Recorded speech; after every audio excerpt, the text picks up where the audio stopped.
అందరికీ నమస్కారం. రాధారమణం తెలుగు ఆడియో నవలకి స్వాగతం. ముందుగా నా ఛానల్ని సబ్స్క్రైబ్ చేసుకోండి. రాక్షసుడి వలలో అందాల జాబిలమ్మ 55వ ఎపిసోడ్. ఇక కథలోకి వెళ్ళిపోదాం. ఇక్కడ పరశురాం చంద్రకాంత్కి పని చేసి చేసి ఒళ్ళు హూనమైపోయేసరికి అవి మోస్తూ ఉన్నా అవి ఎంతకీ తరగడం లేదు. వాళ్ళకి చూస్తూ ఉన్న పని వాళ్ళందరూ అయ్యో పాపం అనుకుంటూ హేళనగా వాళ్ళని చూస్తూ నవ్వుతూ ఉండేసరికి చంద్రకాంత్ కొత్తమని మండిపోతూ అక్కడ శ్యామ చిన్న సోఫా లాంటి కుర్చీలో కూర్చుని ఎవరిని పట్టించుకోకుండా తన పని తను చేసుకుంటూ ఉంటే చంద్రకాంత్ మహారాణిలా తన ముందు కూర్చుని ఉన్నదని శ్యామని చూస్తూ కళ్ళు ఎర్రగా చేసుకుని శ్యామని కోపంగా చూస్తూ తన పని వాళ్ళ ముందు తల తీసేసినట్టు శ్యామని అవమానకరంగా మాటలు అన్నందుకే కేశవ శ్యామని కావాలని తన ముందు మహారాణిలో కూర్చోబెట్టాడని తనకు అర్థమవుతూ ఉంటే కోపంగా శ్యామని చూస్తూ పనిచేస్తూ ఉంటాడు చంద్రకాంత్. శ్యామ ఎవరిని పట్టించుకోకుండా తన పని తను చేసుకుంటూ పోతూ ఉంటుంది. సుకన్య జమున వారిద్దరూ అక్కడ జరిగేది చూస్తూ ఏంటి దాన్ని ఒక చిన్న మాట అన్నందుకే ఇంత పెద్ద శిక్ష వేస్తున్నాడా కేశవ? అమ్మో, దాన్ని మనం చాలా రకాలుగా ఇబ్బంది పెడుతూ ఉన్నాం. ఈ విషయం గనక కేశవ్కి తెలిస్తే మన పని కూడా అంతేనా అని భయపడుతూ నేను శ్యామాని చేత పనులు చేయించడం, ఈ కేశవకి దూరంగా ఉండు అని బెదిరించడం, ఇవన్నీ కేశవకి తెలిస్తే నా పరిస్థితి, నాకు కూడా ఇలాంటి శిక్షనే వేస్తాడా అని ఒకసారి ఊహించుకుంటుంది జమున. వాళ్ళిద్దరూ చేస్తున్న పని తన ఒక్కతే చేసి మూర్ఛ వచ్చి పడిపోయినట్టు కలకంటూ అమ్మో నాకొద్దు ఈ శిక్ష అని భయపడుతూ అనుకుంటూ ఉంటుంది జమున. పక్కనే ఉన్న సుకన్య జమున అలా అరిచేసరికి తన భుజం తట్టి కుదుపుతూ ఏంటమ్మా ఎందుకు అలా భయపడుతున్నావు? ఓ, మనం శ్యామని కూడా ఏదో ఒకటి అంటూ తనని టార్చర్ చేస్తూ ఉంటాం కదా, అది కేశవకి తెలిస్తే ఎలా అని అనుకుంటున్నావా అని చిన్నగా నవ్వుతూ అసలు కేశవ్కి ఎలా తెలుస్తుంది? నువ్వు చెప్తావా నేను చెప్తానా? ఇంకెవరు చెప్తారు అని అంటుంది సుకన్య. ఏముంది, మనం పెట్టే బాధలకు ఎప్పుడైనా దానికి మన మీద కోపం వస్తే ఆ కేశవ్కి మొత్తం చెప్పేస్తే మన పరిస్థితి ఇంతేగా అని అంటుంది జమున. సుకన్య ఎటకారంగా నవ్వుతూ అది చెబుతుందా దాని ముఖం, దానికి అంత సీన్ లేదు. కొంచెం ప్రేమ చూపిస్తే మనం చేసినవి ఇట్టే మర్చిపోతుంది. ఎట్టి పరిస్థితుల్లో మన గురించి ఆ కేశవ్కి చెప్పదు. మనమంటే దానికి అంత ఇష్టం. నాన్న మీద ప్రేమతో అయినా అది ఎట్టి పరిస్థితిలో చెప్పదు. అదే దాని బలహీనత, అదే మనకి ఆయుధం. నువ్వేమీ భయపడవలసిన అవసరం లేదమ్మా అని చెబుతుంది సుకన్య. సుకన్య మాటలకి జమునకి కొంచెం ఊరటగా అనిపిస్తూ అవునే నువ్వు చెప్పేది నిజం అనుకుంటూ ఉంటారు ఇద్దరు. అక్కడ పరశురాం చంద్రకాంత్ ఆ పని చేసి చేసి వాళ్ళకి ఓపిక లేక అక్కడే కళ్ళు తిరిగి పడిపోతారు ఇద్దరు. ఆది వాళ్ళు పడిపోవడంతో కేశవ వైపు చూస్తూ ఉండేసరికి వాళ్ళిద్దరిని లోపలికి తీసుకురమ్మన్నట్టు ఒక చూపు చూస్తాడు కేశవ. అలానే శ్యామాని కూడా అని చెప్పేసరికి వెంటనే ఆది వెళ్ళి వాళ్ళిద్దరిని మనుషుల సహాయంతో లోపలికి తీసుకుని వచ్చి అక్కడ పడుకోబెట్టి వాళ్ళ ముఖం మీద నీళ్లు చల్లి మంచినీళ్ళు తాగిస్తారు కేశవ మనుషులు. చంద్రకాంత్ మెలకువ వచ్చి చూసేసరికి ఒక పనివాడి చేతిలో తనకి నీళ్లు అందించేసరికి కొంచెం చిరాకుగా చూస్తూ తప్పక వాళ్ళ చేతిలో నీళ్లు తీసుకుని గడగడ తాగిస్తూ ఆ పని చేసి ఒళ్ళు హూనమైపోయి నడుము పట్టేసి లేవలేని పరిస్థితిలో ఉంటారు ఇద్దరు. ఈలోగా కేశవ లోపలికి వస్తున్న శ్యామాని చెయ్యి పట్టుకుని లోపలికి తీసుకుని వస్తూ వాళ్ళిద్దరి ఎదురుగా సోఫా దగ్గర కూర్చుని వాళ్ళ దగ్గర కాళ్ళు మీద కాళ్ళు వేసుకుని ఆ కాళ్ళు వాళ్ళకి తగిలేటట్టు కొంచెం దూరంలో పెట్టి ఆ కాళ్ళని ఊపుతూ శ్యామ నిలబడి ఉండేసరికి లాగి తన పక్కన కూర్చోబెట్టుకుని తన నడుం చుట్టూ చెయ్యి వేసి పట్టుకుని చంద్రకాంత్ పరశురాం వైపు చూస్తూ ఈ పిల్ల నా పిల్ల, ఇంకొకసారి స్థాయి స్తోమత అంటూ అవమానకరంగా మాట్లాడారో తర్వాత నేను వేసే శిక్షకి మీరు ఇలా ప్రాణాలతో అయితే ఉండరు, ఒళ్ళు దగ్గర పెట్టుకుని ఉండండి అని కోపంగా వాళ్ళిద్దరి వైపు చూస్తూ వార్నింగ్ ఇస్తాడు కేశవ. వాళ్ళిద్దరూ ఆవేశపడుతూ లేదు లేదు లేదు లేదు మేము ఇంకెప్పుడు ఆ అమ్మాయి జోలికి రాము, తనని ఏమీ అనము అని బ్రతిమానునట్టు చెబుతారు ఇద్దరు. శ్యామ కేశవ అందరి ముందు అలా చేస్తుంటే అక్కడే ఉన్న నారాయణ గారిని చూడలేక తన తలని కిందకి దించుకుని మౌనంగా ఉండిపోతుంది శ్యామ. కేశవ శ్యామని అలా పట్టుకొని తనకి దగ్గరగా జరుపుకుంటూ ఉంటాడు కేశవ. అక్కడ నారాయణ గారు ఉన్న కేశవ ఏమీ పట్టించుకోడు. శ్యామ నారాయణ గారి వైపే చూస్తూ ఉంటుంది. కానీ నారాయణ గారు అంత చూస్తూ శ్యామ వైపు జాలిగా చూస్తూ ఉంటారు. శ్యామకి తెలుసు తన పెదనాన్న కేశవుని ఎదిరించి ఏమీ చేయలేరు అని. అందుకే తను కూడా మౌనంగా ఎదురుగా పరశురాం చంద్రకాంత్ కూడా తనని చూస్తూ ఉండేసరికి చాలా ఇబ్బందికరంగా కేశవ నుండి తప్పించుకోవడానికి గింజుకుంటూ ఉంటుంది శ్యామ. కేశవ శ్యామని ఒక చూపు చూస్తాడు. ఆ చూపుకి తన ప్రయత్నం ఆపి తన తలని కిందకి పెట్టుకొని మౌనంగా ఉండిపోతుంది శ్యామ. అప్పుడే జమున సుకన్య శ్యామని కేశవాల లాక్కు వెళ్తుంటే లోపలికి తీసుకెళ్ళి ఏం చేస్తాడో ఏంటో అని అక్కడే దొంగచాటుగా గోడ పక్కన నిలబడి కిటికీలో నుండి లోపల ఏం జరుగుతుందో అని చూస్తూ ఉంటారు. కేశవ వాళ్ళు చూస్తున్నారన్న విషయం గమనిస్తాడు. శ్యామాని వదలకుండా నడుముని పట్టుకుని ఉంటాడు. లావణ్య మాత్రం కేశవ చెయ్యి వైపే శ్యామ ఆ నడుముని పట్టుకున్న దాన్ని చూస్తూ కోపంతో రగిలిపోతూ ఎట్టి పరిస్థితిలో కేశవ శ్యామాని వదిలిపెట్టడు అని అర్థమవుతూ ఉంటే అది చూసి సుకన్య తట్టుకోలేకపోతూ అలానే చూస్తూ ఉంటుంది సుకన్య. సడన్గా శ్యామ పక్కకి చూసేసరికి ఎదురుగుండగా జమున సుకన్య తనని చూస్తూ ఉండేసరికి శ్యామ చాలా భయపడుతూ ఉదయం నుండి తను పడుతున్న ఆందోళనకి ఇప్పుడు జమున సుకన్య తనని అలా చూసి ఇంటికి వెళ్ళాక తనని ఇంట్లో ఉండనివ్వరేమో అని భయంతో అవన్నీ తన మైండ్లోకి చొచ్చుకుని వస్తూ ఉంటే తన ఒళ్ళంతా చల్లబడిపోతూ చెమటలు పట్టేస్తూ కళ్ళు తిరుగుతున్నట్టు అక్కడే కేశవ భుజం మీద పడిపోతుంది శ్యామ. కేశవ వెంటనే తనని ఒడిసి పట్టుకొని తన బుగ్గల్ని చిన్నగా తడుతూ శ్యామ శ్యామ అని కంగారుగా పిలుస్తూ ఉంటే నారాయణ గారు కంగారుగా శ్యామ అంటూ దగ్గరికి వస్తారు. కేశవ ఆది వైపు చూసేసరికి ఆది వెంటనే డాక్టర్ని పిలుస్తాడు. కేశవ శ్యామ కోసం అంత కంగారు పడుతూ ఉంటే నారాయణ గారు ఆశ్చర్యంగా కేశవ వైపు చూస్తూ ఉంటారు. అక్కడ చంద్రకాంత్, పరశురాం, ఆది కూడా కేశవని వింతగా చూస్తూ ఉంటారు. ఎందుకంటే ఇలాంటివి ఎప్పుడు కేశవ ముఖంలో వాళ్ళు చూసింది లేదు. అందుకే అంత వింతగా చూస్తూ ఉంటారు వాళ్ళందరూ. ఆ డాక్టర్ వచ్చి శ్యామ భయం వల్ల నీరసం వల్ల పడిపోయిందని చెప్పి తనకి ఇంజెక్షన్ చేసి 1 గంటలో స్పృహ వస్తుందని ఆ డాక్టర్ వెళ్ళిపోతాడు.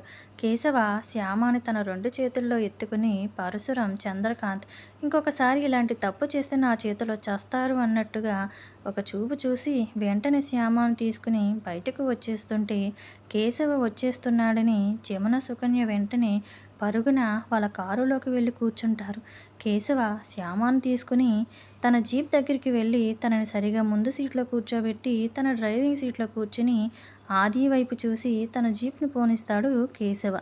ఆది కూడా వెనకాల కార్ డ్రైవింగ్ సీట్లో కూర్చొని జమున సుకన్య పరుగున వచ్చేసరికి వాళ్ళు ఆవేశపడుతూ వారికి పట్టిన చెమటలు తుడుచుకుంటూ ఉండేసరికి వాళ్ళనే కన్నింగా చూస్తూ చిన్నగా నవ్వుకుంటూ ఇప్పటికైనా మా కేశవన్న గురించి పూర్తిగా అర్థమయ్యే ఉంటుంది వీళ్ళకి అని కారుని పోనిస్తాడు ఆది. లోపల ఉన్న నారాయణ గారు తన తల పట్టుకుని కూర్చుంటారు.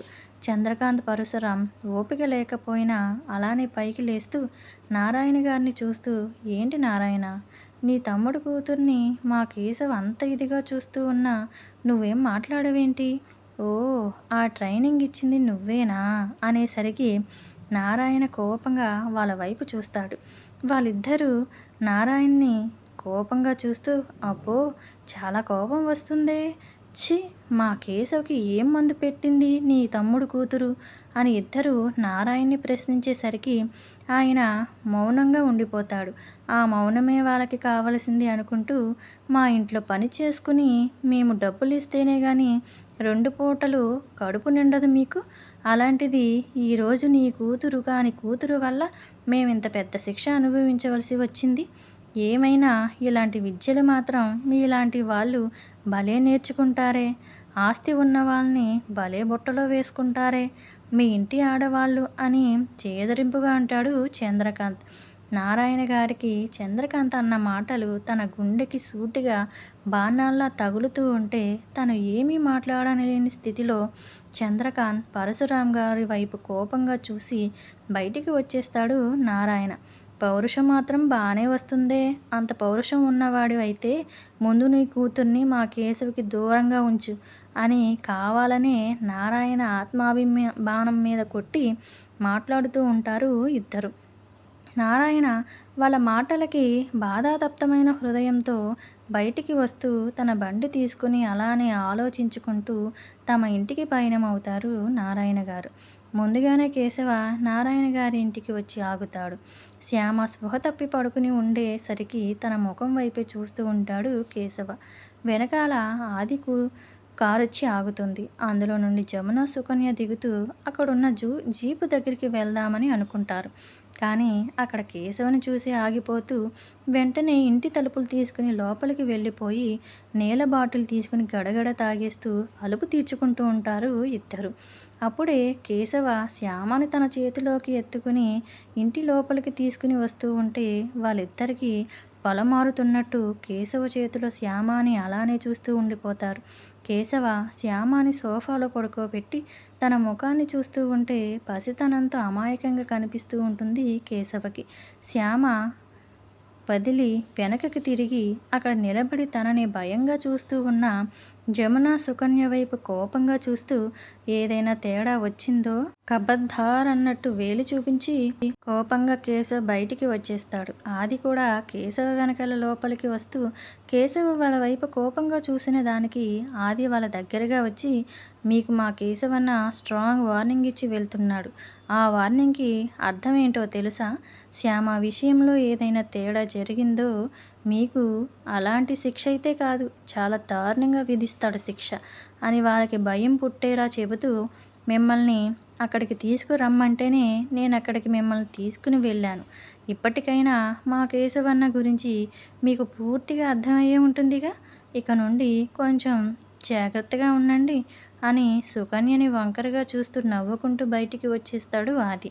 ఆది చెప్పిన దానికి వాళ్ళిద్దరు గుండెల మీద చెయ్యి వేసుకుని అమ్మో కేశవ శిక్ష వేశాడంటే కోలుకోవడం మన వల్ల కాదే అని భయపడుతూ అక్కడ సోఫాలో పడుకుని ఉన్న శ్యామాని చూస్తూ అమ్మో దీన్ని ఏమీ ఇక నుండి అనకూడదు, మంచితనంగా దీనిని కేశవ అంటే భయం పుట్టేలా చేస్తూ పోవాలి అని అనుకుంటూ ఉండగానే నారాయణ గారు లోపలికి వస్తూ ఉండగానే కేశవ ఆయనకి ఎదురవుతాడు.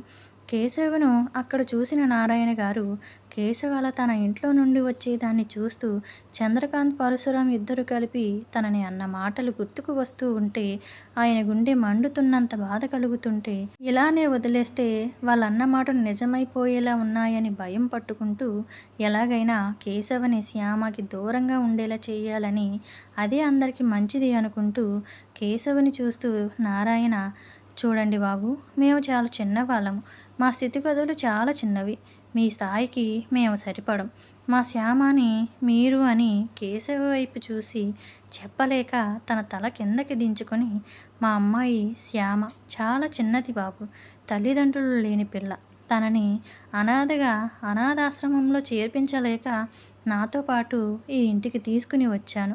కానీ శ్యామని అక్కడే వదిలేసి వచ్చి ఉంటే బాగున్ను అనేలా చేస్తున్నారు మీరు. దయచేసి ఆ పరిస్థితిని రానివ్వకండి. ఇక నుండి శ్యామకి దూరంగా ఉండండి బాబు అని కళ్ళల్లో నీళ్లు చేరుతూ దండం పెట్టి కేశవుని చూస్తూ చెప్పేసరికి కేశవ నారాయణ గారి నిప్పులు కురిపించే కళ్ళతో చూస్తూ అది జరగదు అని అలానే స్థిరంగా చెప్పేసరికి నారాయణ, జమున, సుకన్య అలానే చూస్తూ ఉంటారు.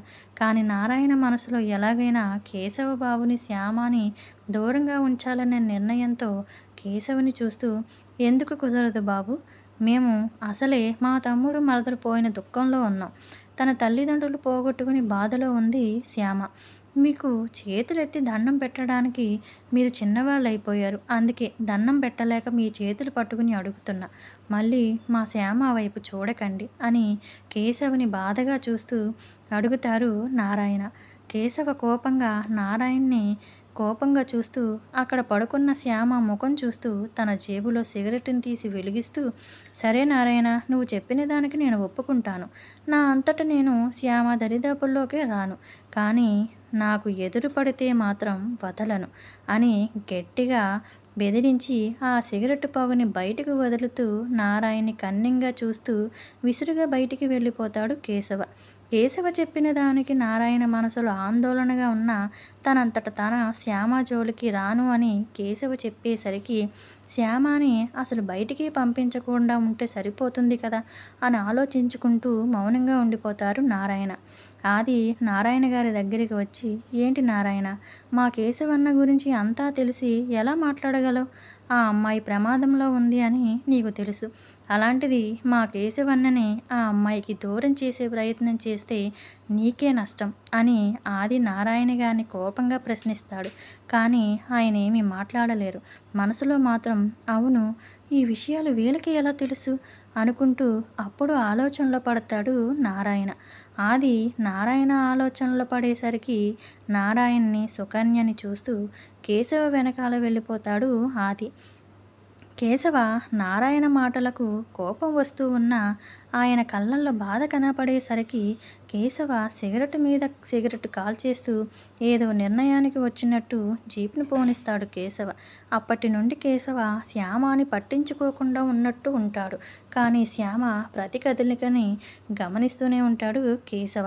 జమున, సుకన్య కూడా శ్యామని ఏమీ అనకుండా కేశవ్‌కి తెలిసిపోతుందేమో అన్న భయంతో వాళ్ళని ఎక్కడ శిక్షిస్తాడో అని భయపడి శ్యామ ఏమీని అనకుండా మంచిగా తన చేత పనులు చేయించుకుంటూ కేశవ మీద చెడుగా చెబుతూ ఉంటారు. అలా రోజులు గడుస్తూ ఉంటాయి. కొన్ని రోజుల తర్వాత ఒక అమ్మాయి ఒక అడవి లాంటి ప్రదేశంలో ప్రాణభయంతో పరుగులు పెడుతూ ఉంటుంది. వెనకాల నలుగురు రౌడీలు ఆ అమ్మాయి వెనకాలే పరుగు పెడుతూ ఉంటారు. ఆ అమ్మాయి వాళ్ళకి దొరకకుండా పారిపోవడానికి ప్రయత్నిస్తూ ఉంటుంది. కానీ వెనకాల ఆ రౌడీ అక్కడ కింద పడి ఉన్న కర్ర తీసుకుని ఆ అమ్మాయి వెనకాల విసురుతాడు. ఆ అమ్మాయి వీపుకి తగిలి కింద పడిపోతుంది. ఆ నలుగురు రౌడీలు ఆ అమ్మాయి రౌండ్ చుట్టూ తిరుగుతూ తన పరికిని తొక్కి పట్టుకునేసరికి ఆ అమ్మాయి భయపడుతూ ప్లీజ్ నన్నేం చెయ్యొద్దు అని వాళ్ళకి దండం పెడుతూ ఉన్నా వాళ్ళు ఏమీ పట్టించుకోకుండా గట్టిగా నవ్వుతూ ఆ అమ్మాయిని తన భుజం మీద వేసుకుని అక్కడే చిన్న పాడుపడిన బంగ్లా లోపలికి తీసుకుని వెళ్తూ ఉంటారు. అసలు ఆ అమ్మాయి ఎవరో వచ్చే ఎపిసోడ్లో తెలుసుకుందాం. కొనసాగుతూ ఉంది. నా స్టోరీ ఎలా ఉందో మీ కామెంట్స్ రూపంలో చెప్పండి. నచ్చినట్టయితే లైక్ చేయండి. అలాగే ఈ స్టోరీ కేవలం కల్పితం మాత్రమే, ఎవరిని ఉద్దేశించి రాసినది కాదు. అలానే ఎవరైనా సబ్స్క్రైబ్ చేసుకోకపోతే నా ఛానల్ని సబ్స్క్రైబ్ చేసుకోండి. నమస్తే.